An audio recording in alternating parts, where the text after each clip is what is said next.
સહજાનંદ સ્વામી મહારાજની જય, હરિપ્રસાદ સ્વામી મહારાજની જય, આત્મીય સમાજની જય જય જય, દાસના દાસ થવાની જય જય જય.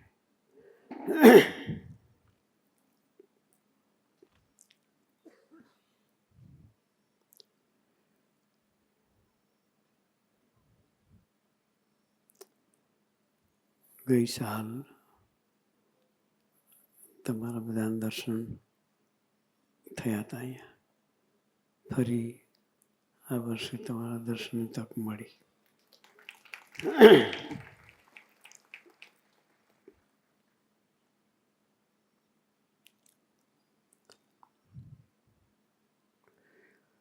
રમેશભાઈએ કહ્યું બધા નિષ્ઠાવાન બેઠા છે, સભા ભરનારા બેઠા છે,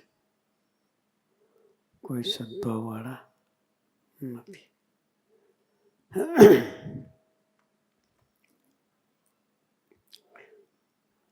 સુરત સ્વામીએ નિષ્ઠાવાળાને અનુરૂપ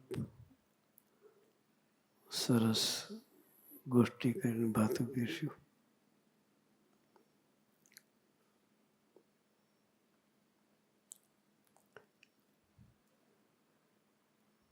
શાસ્ત્ર સ્વામીએ નિષ્ઠાના મહિમાની વાતો કરી.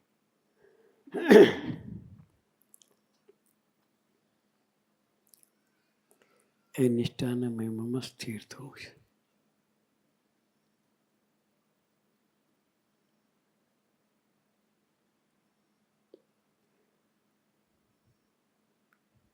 મહિમામાં સ્થિર થવા માટે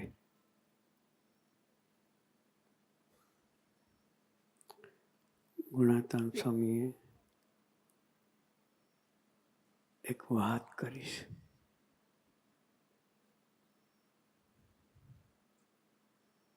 કોની યાદ છે?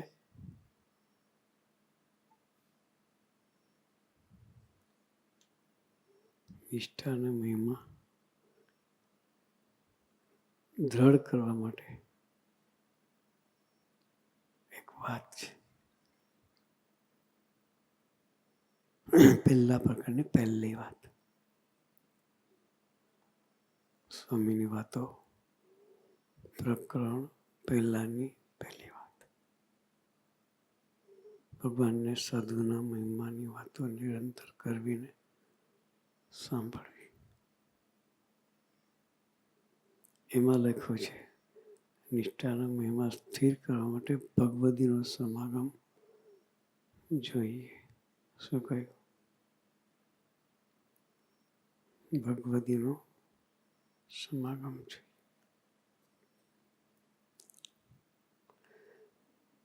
આપણને સરસ સંતોની ગોદ મળી છે.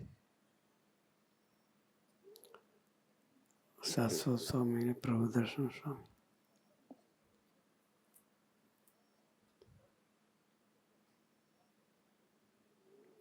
બંને જીનિયસ છે.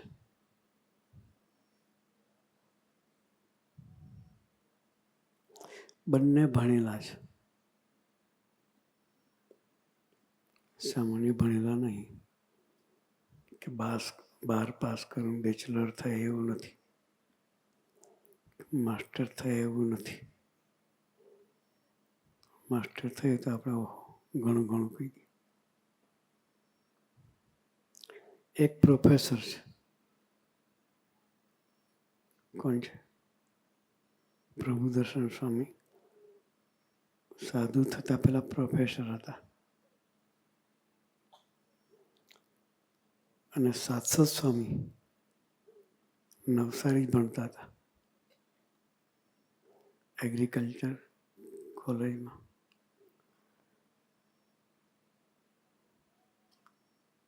માસ્ટરમાં એને ગોલ્ડ મેડલ મેળવેલું.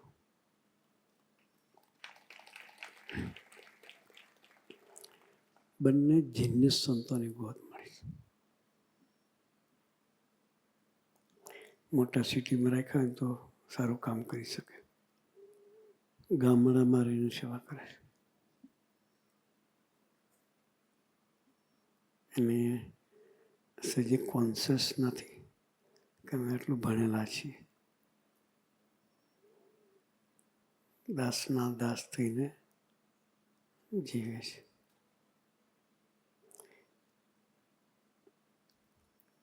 એના સમાગમે કરી આપણે દાસના દાસ થઈને જવું છે. એ જીવે છે. કોઈ અપેક્ષા નહીં. જેમ તેમ જેવો તેવો જ્યાં ત્યાં જ્યારે ત્યારે કોઈ વ્યવસ્થાની પડી નથી. ત્યાં રાખો ત્યાં.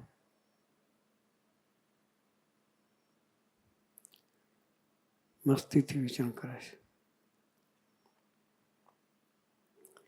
એવા સંતોની ગોદ મળી છે.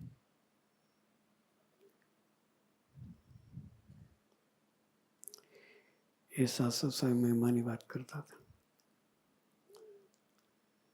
આપણે કેટલા નસીબદાર છીએ.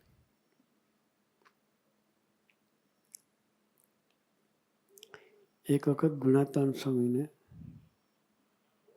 અભયસિંહ દરબારે પૂછ્યું,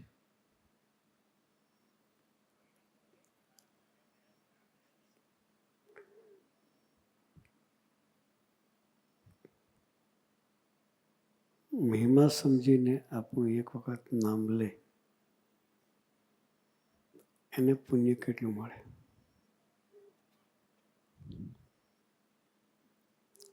પ્રશ્ન સરસ છે, સમજવા જેવો છે. એક વખત મહિમા સમજીને નામ લઈએ તો એનું પુણ્ય કેટલું? ત્યારે ગુણાતાન સ્વામી કહે છે, લીમડાના ઝાડ નીચે બેઠા હતા. ક્યાં બેઠા હતા? લીમડાના ઝાડ નીચે. બાપુને પૂછ્યું કે લીમડાના ઝાડના પાન ગણાય? ગણાય? ન ગણાય. તો કે સ્વામી ન ગણાય. પછી બીજો પ્રશ્ન પૂછ્યો કે જે ધરતી પર આપણે બેઠા છીએ, બેઠા છીએ નીચે આપણે, એ ધરતીને રજકણ ગણાય? એક ખોબો ભરીને ઘેર લઈ જજો. કેટલા કણ છે ગણજો. વધારે નહીં, ખોબો ભરીને લઈ જવા. આપણે બેઠા છીએ એટલામાંથી ધૂળ લેવાનું, વધારે નહીં. એટલે જઈને ઘેર જઈને ગણવાનું, એક દાણો અલગ પાડી ગણાશે. એટલી નહીં ગણાય. કે ધરતીને રચકણ ગણાય? ના સ્વામી, ના ગણાય. પછી ત્રીજો પ્રશ્ન પૂછ્યો કે સમુદ્રમાં અગાધ પાણી છે, પેલું દરિયો જોયો કે નહીં જોયો કોઈ?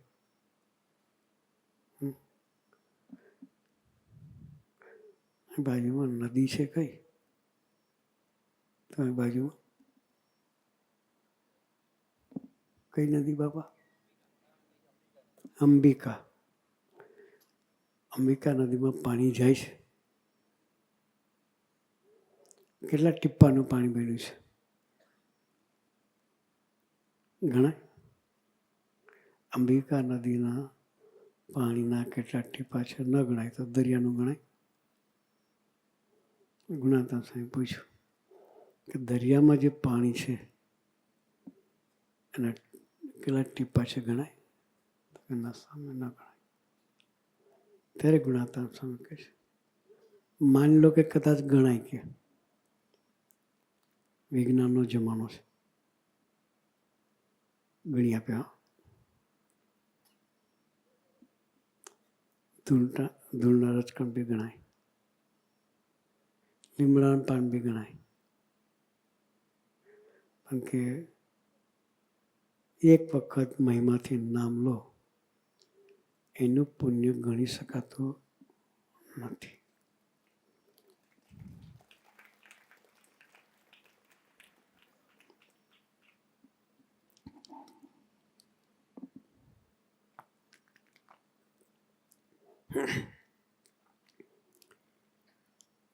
આપણો કેટલો બધો મહિમા છે. ગણાતા હશે કે તમારું પુણ્ય હું ગણી શકતો નથી, એવું કહે છે. આપણે યોગ કરો તો કે સ્વામીજીનો, સ્વામીજીના યોગે કરીને આપણો એવો મહિમા છે. એ પુરુષ કેવા, સ્વામીજી કેવા, એનો વિચાર કરો. એને આપણને ગ્રહણ કર્યા. સરસ વાત કરી. રાજાનું, ફ્રાન્સના રાજા, ફાંસીની સજા થઈ.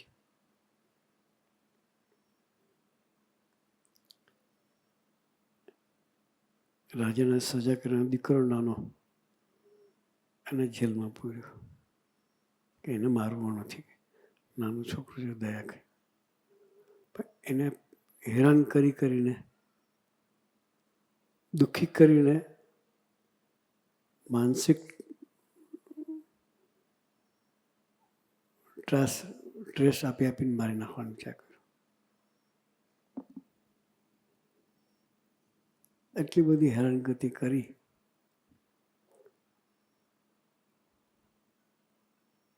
તો એ છોકરાની મસ્તી નહોતી જતી. સરસ પ્રસંગ ઘેર લઈને જવું છે આપણે. એનો બાપ ભગવાન નહોતો. એને શું કહી જવાબ કે મને ખબર છે હું રાજાનો દીકરો છું. કે કોનો દીકરો છું? રાજાનો દીકરો છું.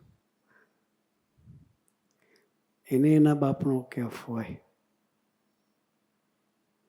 તો આપણો બાપ તો હરિપ્રસાદ સ્વામી મહારાજ ભગવાનનું સ્વરૂપ હતું.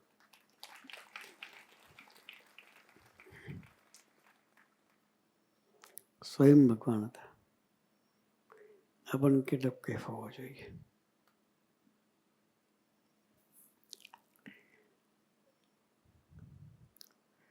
કોણે આપણું કાંડું પકડ્યું છે એનો વિચાર કરો.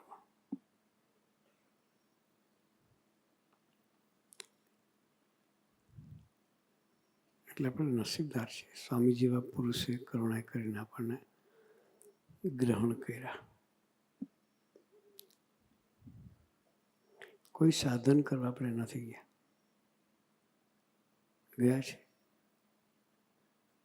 તપસ્યા કરી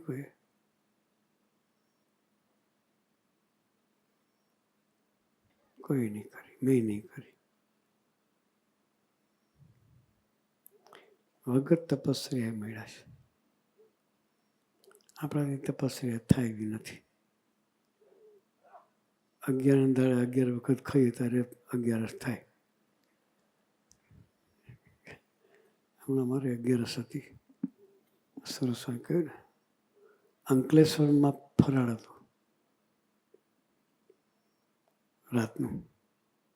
14 આઈટમ હતી ખાલી. ફરાળની 14 આઈટમ તો 11 કહેવાય. એને શું કહેવાય? આપણી તપસ્યા આટલી.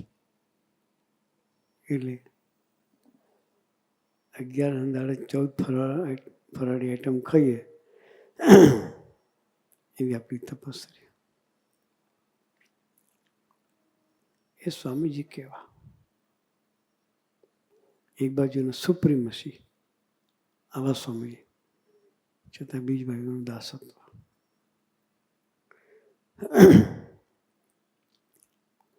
ભગતના ભગત થઈને જીવે એ સ્વામીજી.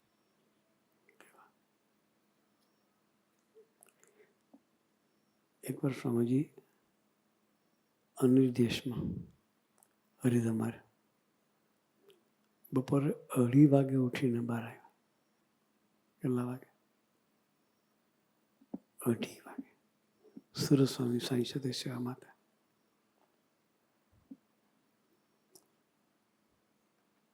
ઉનાળાનો ભરતાપ 2:30 વાગે કેવો ગરમી હોય. રમણભાઈ કહેતા હતા હોલમાં ગરમી લાગે ઉનાળામાં, છાપરા નીચે છે તો એ ગરમી લાગે. ખુલ્લામાં સભા કરતો લાગે બરાબર. તો 2:30 વાગે રોડ પર કેવું હોય? સ્વામીજી ઉઘાડા પગે બહાર નીકળ્યા. સુરત સ્વામી ચંપલ લઈને દોડ્યા, ચંપલ પહેરાવ્યા.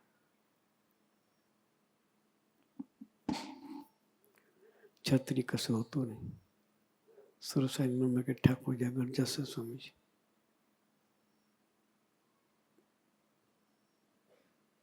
લીપ આગળથી સ્વામી આગળ ચાલ્યા. સુરત સ્વામી લીપમાં જશે ઉપર ઠાકોરજી આગળ. તો લીપમાં ના ગયા, પાછળ ગયા હરિઘાટ બાજુ. સુરત સાહેબ વિચાર કે સ્વામીજી ક્યાં જાય છે? પાછળ એ ચાલે, આગળ સ્વામીજી ચાલે. ચાલતા ચાલતા ચાલતા ગૌશાળે પહોંચ્યા. 2:30 વાગે ગૌશાળા હું દાટ્યું.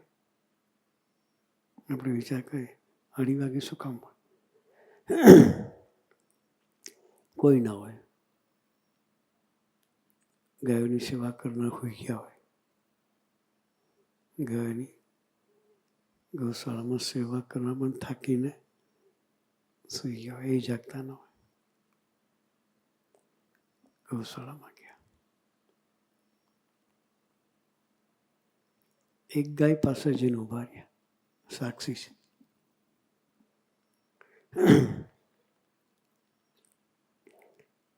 ગાયની આંખમાં આંસુ હતા. ખૂણા ત્યાં જઈને ઉભા રહ્યા. કહ્યું જો હું આવી ગયો ને હવે રડવાનું નહીં હો. શું કે જો હું આવી ગયો ને હવે રડવાનું નહીં. તને શું તકલીફ છે કે?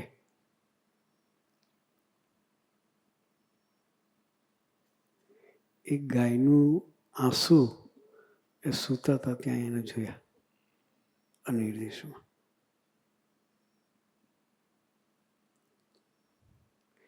જો ગાયના આંસુને જોઈ શકતા હોય એના માટે દોડીને ત્યાં પહોંચતા હોય તો આપણને સુખી નહીં કરે? કરશે. ગાય એને આશરે હતી, આપણે એના આશરે રહેવું પડે. ગાયનો પોકાર હતો અંતરનો. માનવ કે પશુ હોય અને કે ભાષાની જરૂરિયાત નથી. સ્વામીજીને કોઈ ભાષાની જરૂરિયાત નહીં. એની મુખ પ્રાર્થના એ સાંભળે છે. સાંભળીને પહોંચી ગયા. આનંદ કરાવીને પછી પાછા ઠાકોરજી આગળ જઈને ધન કરી. ગાયને આનંદ કરવા માટે સ્પેશિયલ 2:30 વાગે ગયા. એ પુરુષની ગોદ આપણને મળે છે. કોઈ સાધન કરવા નથી ગયા આપણે, કરુણાઈ કરી મળ્યા. એ પુરુષને આપણી પાસે શું અપેક્ષા છે?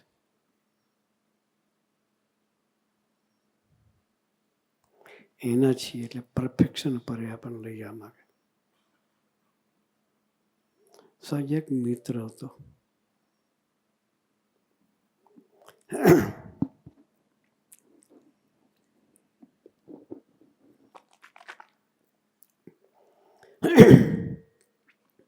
સ્વામીજી ઘણી વખત વાત કરે છે, આપણે સાંભળીશ.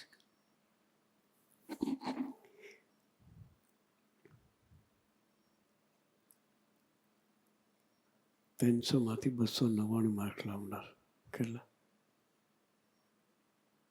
કેવો મિત્ર છે પછી. આપણે 2 વર્ષના ભેગા કરી તો ના થાય. થાય?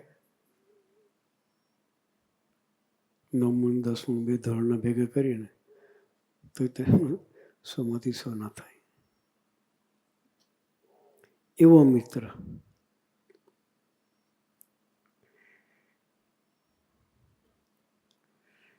11મું ધોરણ પાસ કર્યું,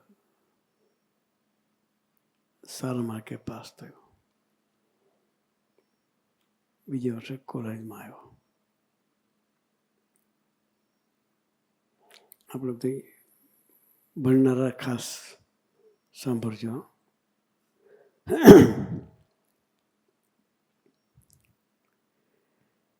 કોલેજમાં પહેલા જ વર્ષમાં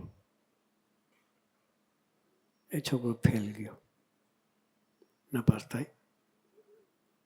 300માંથી 299 લાવનાર વિદ્યાર્થી હોય એ નાપાસ થાય ના થાય. છતાં એ છોકરો નાપાસ થયો.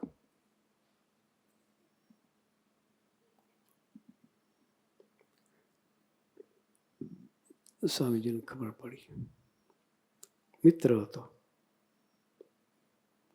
પહોંચી ગયા એની પાસે.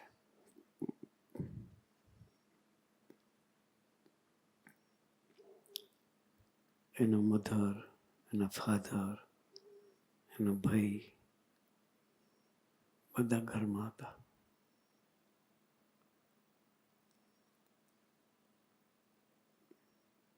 જઈને સ્વામીજી 2 ખેંચીને આપી દીધી,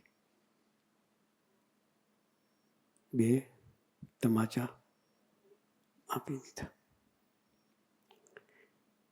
પછી રૂમ બંધ કરી દીધી. એના ફાધર, મધર, ભાઈ બધા ગુસ્સામાં હતા. કેમ મારે છે? પછી રૂમ બંધ કરી મિત્રને મળ્યા. કેમ નાપાસ થયા? કે એક દોસ્તી હતી.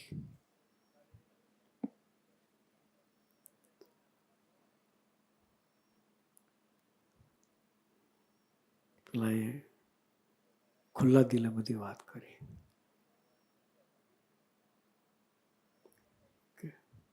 મારા જીવનમાં એક પાત્રે ભાગ ભજ્યો, એની પાછળ મારો સમય બગડ્યો, એને લઈને હું નાપાસ થયો છું.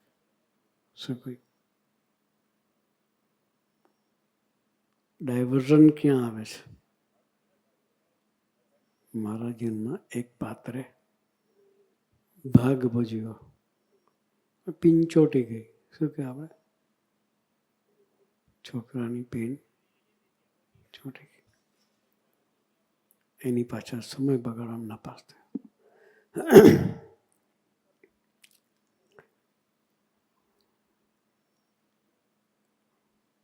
સ્વામીને પૂછ્યું, પાસ થવું છે કે હજુ આવું ચલાવવું છે?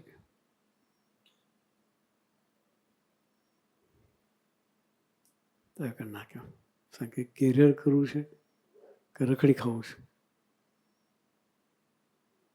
પેલા કહીશ કેરિયર કરવું છે. બંધ કર લફડા. કે શું કહ્યું?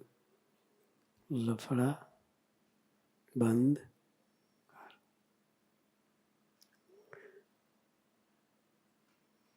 કર. કે કોણ એવું પાત્ર છે? પેલા એ પાત્રનું નામ દીધું. આ પાત્ર સાથે પ્રેમ થયો છે.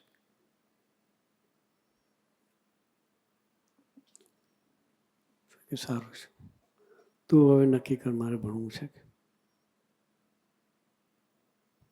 પાત્ર હું ફળી લઉં છું. કે એટલું કહીને રૂમની બહાર નીકળે છે. એની મમ્મી, એના પપ્પા, એનો ભાઈ ગરમ મોડમાં જતા. જેવા સ્વામીજી રૂમની બહાર નીકળ્યા એટલે એના પપ્પા, મમ્મી, ભાઈ ત્રણેય ફરી વળ્યા. અને ભાઈ કે મારા ભાઈને તે માર્યો કેમ? કે શું કે સગો ભાઈ તો કે મારા ભાઈને તે માર્યો કેમ? તો પેલો જે ભાઈબંધ સ્વામીજીનો મિત્ર હતો, જેને સ્વામીજીએ તમાચો માર્યો, એ છોકરો બોલી ઉઠ્યો, તમે કશું કહેતા નહીં. કે મારો સાચો ભાઈ તો આ છે. કે શું કહ્યું?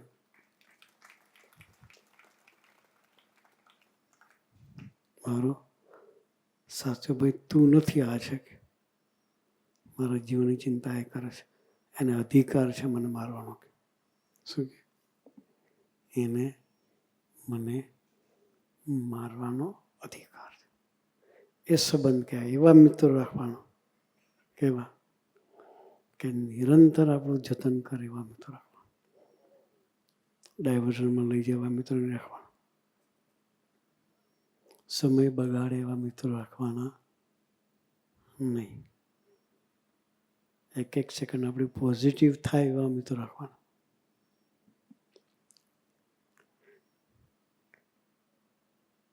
પછી સ્વામીજી પેલી દીકરીને મળવા ગયા, જે દીકરી સાથે એને પ્રેમ થઈ ગયેલો.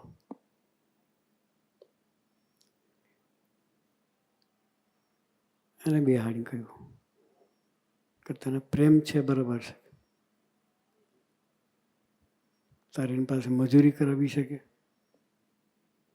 તારે એની સાથે લગ્ન કરવું છે, હું કરાવીશ કે હમણાં એને ભણી લેવા દે. કે શું કહ્યું? હમણાં એને ભણી લેવા દે. એ ભણશે તો સુખી છે, બાકી જિંદગી બે જણા મજૂરી જ કરવાની છે. એ ભણી લે પછી હું જ તને એની સાથે પરણાવીશ. કે છોકરીને કન્વિન્સ કરે કે તું ભણવામાં ફોકસ થઈ જા, કે એનો સમય બગાડીશ નહીં. કે બીજે વર્ષે છોકરાનો ફર્સ્ટ ક્લાસ પાસ આવ્યો. નાપાસ થયેલો દીકરો ને છોકરી પણ સારા માર્ક્સથી પાસ થઈ. બંને ફેલ થયેલા હતા. એટલે લફડામાં પડે ફેલ જ જાય. આપણે ધ્યાન રાખવું છે, આપણે આપણું કરી લેવું છે, દુનિયાનું જે થવાનું થાય. મિત્રો એવા રાખવા કે નિરંતર આપણું ધ્યાન રાખે. સ્વામીજીએ આવું સરસ જીવન જીવ્યા છે.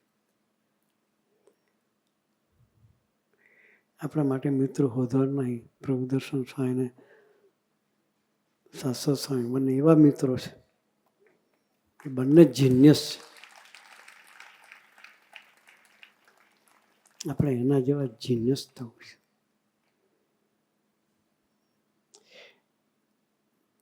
સ્વામીજી કહે જીનિયસ ઇઝ ઓલવેઝ જીનિયસ. એ આધ્યાત્મિક માર્ગમાં પણ પોતાનો સમય ન બગાડ્યો. શાશ્વત સ્વામી ભણતા હતા, સુરત જ ભણતા હતા, અમરોલી રહેતા હતા, નટુદાન ઘેર. રોજ કોલેજ જતા, પ્રથમ 18 વાંચીને જતા.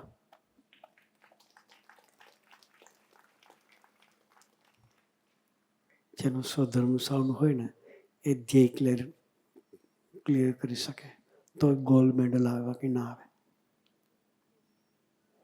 પ્રથમ 18 વર્ષનામાં એ વખતે કોલેજમાં ભણતા ત્યારે વાંચીને જતા હતા. એટલે સ્વામીજીની દ્રષ્ટિમાં એ હતા.